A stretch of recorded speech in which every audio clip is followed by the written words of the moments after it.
Oh, okay. I'm gonna go to that bank and I'm gonna be like, $20 in this fucking bank. I only need $250,000 of it though. They're gonna be like, we don't have your account. What's your account number? I'm like, dude, I don't know. It's in there. They're like, oh, I'm like, dude, you motherfuckers guaranteed to be $250,000. I think I should be able to do that. Why? It's like, oh, I'm supposed to trust your numbers now? Really? Dude, motherfuckers, if you guys can't even keep this bank open, how the fuck do you know my account number? Give me my $250,000. Come on.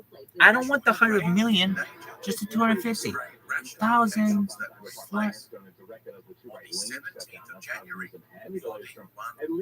Yo, dog. Remember, Yoshi, whenever you join these things and you get banned? Yoshi, my friend is saying, Yoshi, he's like, oh, I like it. I get all these things. Well, tell him the story. He's like, oh, okay. For to eat the pizza. They consoled themselves in their momentous achievement, heroically completed my entire adult life. And like most owners of small to medium-sized businesses, I couldn't come near reporting an HR person.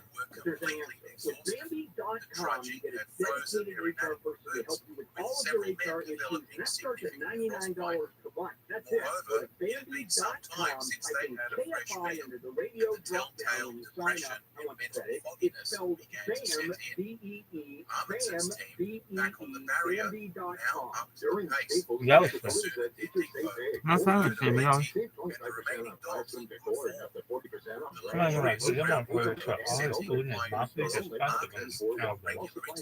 I'll send you that prepared.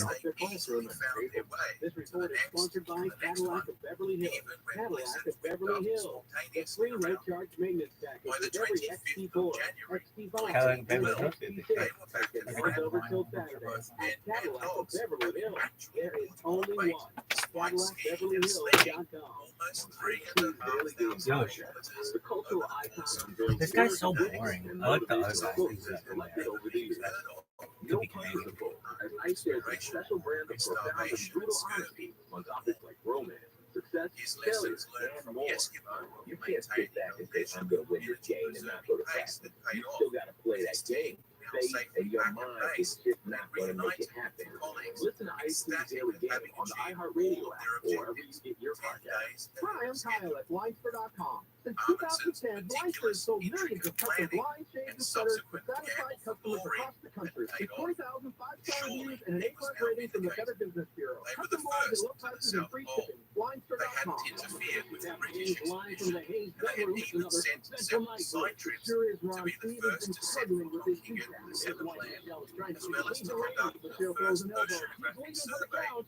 He's just getting inspired. Absolutely, Bruce inspires a sleep apnea treatment that gives you comfortable restful sleep at the click of a remote. With no mask and no hose. Just learn more at FireSleep.com. Fire is not for everyone. Options after the sleep is right for you may be important safety information at FireSleep.com. Have you heard there's a new way here to deal with joint pain that doesn't require drugs or surgery or downtime? Kinetics has arrived with real, lasting, all-natural relief using the latest advances in regenerative medicine. We've got clinics in Glendale, Orange, and Mission Viejo with more on the way. QC Kinetics is the nation's leader in these amazing, No. highly concentrated healing Yeah, products from your own body and putting Oh, it's cool. That's what it's for. restore and repair damaged joint tissue the natural way. Patients are raving about this all over the country. Pro athletes have been doing this for years, but now it's available to I'm so everyone. sick.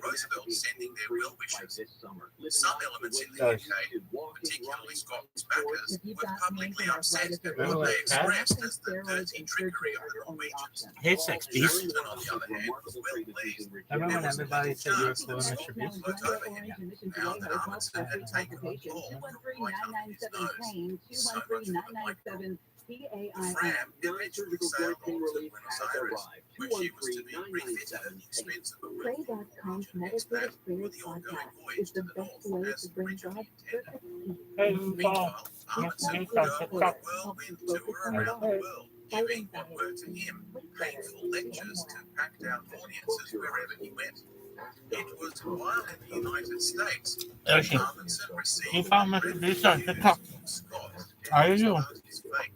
Okay. As feared, We're gonna give this supplies part for of a this 5-man squad were and inadequate. one more parking The lot. lack of fresh meat brought on ravages of scurvy, and the exhausted and now sick and delirious men It's had amazing no food. energy left to haul their sledges to the main supply depot, which had to be laid That one short bitch was a near thing. Newcastle. That Pakistani bitch. Also being poorly set, and in the increasingly foul weather, they became ever more disoriented. Budo? Benzine or Budo? 50 She was days pretty. in the freezing terrain. They murdered this bitch. Confused final orders meant that the dog teams that couldn't deliver fresh supplies to them never materialized.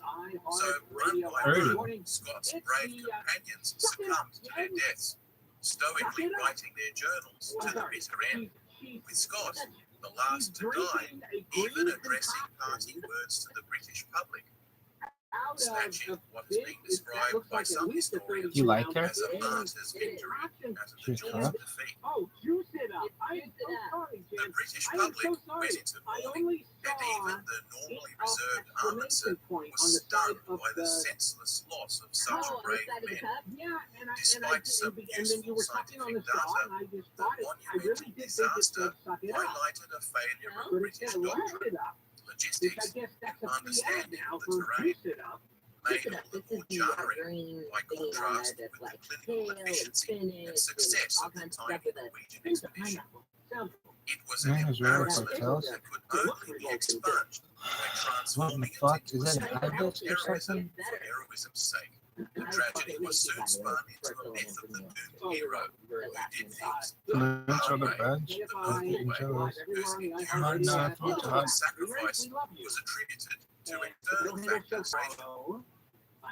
Scott's legacy became sacrosanct as the First World War soon broke out, and young men across the British Empire were urged to emulate his heroic example as they The time lady down was speaking her part of the introduction of automated equipment. Her job is going to correct time live all day. Oh my god, it's 12:01. God damn it, it's 12:01 still. Hey, how, what time is it? 12:01 still. And he secretly looked for a way out, but his old mentor Manson held him to account. It was a matter of honor that he try and complete the original mission.